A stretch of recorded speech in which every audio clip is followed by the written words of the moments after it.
Akala ko sa labi. Hindi. Kaya Hindi. pala nakaano ka lang. Oh. Kailan kanya hinalikan sa labi? Nang may mag-asawa na kami.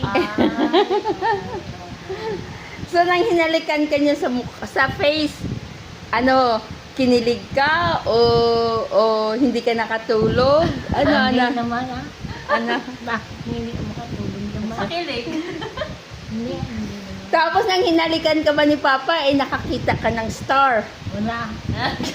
Ano mga star? Ay, hindi pala totoo yan.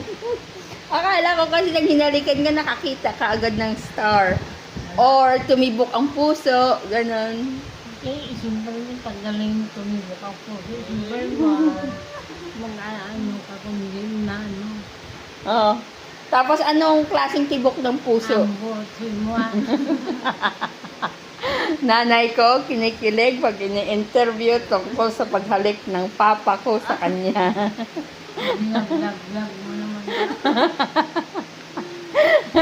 Tapos ang apo niya, kilig to the bones din habang nagkukwento ng istorya ni Mama about kay Papa. Ano mo siya, first boyfriend o ipang ilang mong boyfriend si Papa? Iwan ko, hindi ko alam. Parang sinabi yata. Hindi mo alam? Ibig sabihin, marami kang boyfriend. Marami naman talaga ng bata.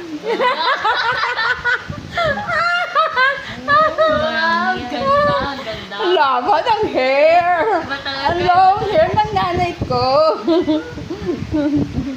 Bakit ng bata ko? Maganda talaga. Talagang talaga, nagmana tayo doon. Grabe. Ito naman, support na support sa lola nyo. May pinagmanaan pa rin mga apo niya sa probinsya. Kaya si Abby, 5 years old pa lang o 6 years old, 9 na daw yung boyfriend. Kita mo yon? Sabi nga sa akin nga bago lang, Lula nanay, magpagaling ka. Kasi sabi ni tita mo, punta daw kayo dito Hindi, magpagaling ako. Mag-inom ka ng gamot para gumaling.